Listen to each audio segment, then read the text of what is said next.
I wasn't able to interview my CT, but I did reach out to my cousin, who is a former kindergarten teacher, and she is now a dean at a charter school for kindergarten, first, and second grade. My overall research question was how we can implement physical activity within core subjects. I was able to interview my cousin and my field supervisor, asking them a bunch of different questions that kind of helped me lead to that bigger, broader research question that I had. So I first asked how much time should be spent doing physical activity in the classroom, and both of them said as much time as possible. We've been learning a lot about implementing technology into our classrooms, so my next question kind of tied the two together, technology and physical activity, and I asked if my cousin and my field supervisor knew of any digital resources that we could use later down the line when we are teachers to get our kids up and moving in the classroom.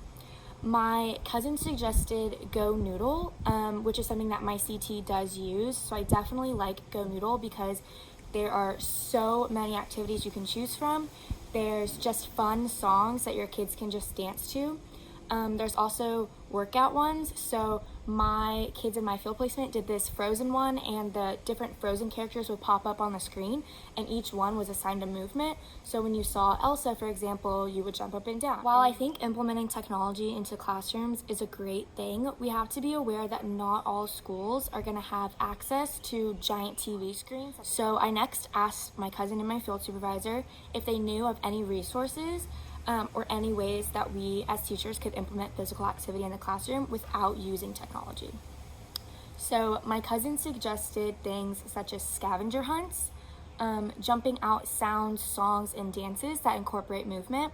So I personally liked this one because you can tie any of it to curriculum. So for example, for a scavenger hunt, you might be teaching a lesson on 3D shapes. So you might have the kids get up, you might have them look around the room for different 3D shapes that you just taught.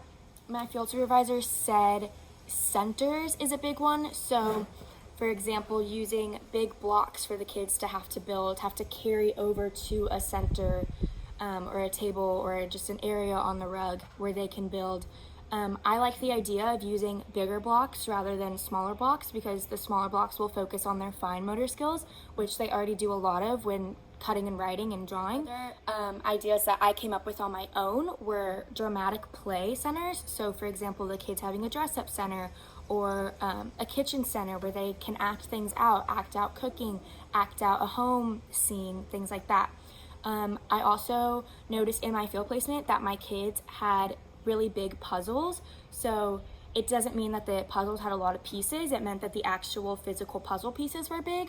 And so once again, the children had to crawl around the carpet. One thing I noticed in my field placement that also happened to me when I was a kid was while I did and my students did get recess every day, it was only about 30 minutes. And then on top of that, for electives, they had an elective every day. So they either had art, music, computer, or PE. So I felt that that was kind of unfair because every day you go through one, but sometimes you might only have PE once a week. I don't think that that's great because kids need 60 minutes of physical activity a day. So because they might only be getting PE once or twice a week, I think it's really important to let the kids maybe extend their recess 10 minutes or maybe take a walk after lunch for 10 minutes. Obviously, so many benefits of incorporating more physical activity into the classroom. For one, you have your students more engaged. There's lots of research that shows exercise and the brain go hand in hand, and when you're exercising, you can be more focused. It's also a huge health benefit. We talk about obesity in America all the time, especially in children, so getting them to move, getting them to be active can definitely help keep them on the right track. One thing that I really appreciated about seeing in my field placement was that my school really encouraged people from the community to come in to connect the kids to the community. And one of the people that would come into my classroom every week was Miss Silva. She was a dance instructor, and she would work with my CT beforehand to figure out what they were learning and whether it be math, science, or social studies. And her dances would be around whatever was being taught that week. So for example, again, 3D shapes. Miss Silva would come in and she would talk about shapes, and then they would stand up and they would make round shapes with their body, flat shapes with their body, curvy shapes, big shapes, small shapes, things like that. All in all, I definitely really enjoyed this project because it was something that I was curious about, so I definitely do have a better understanding of how to implement physical activity in my kindergarten classroom in the future.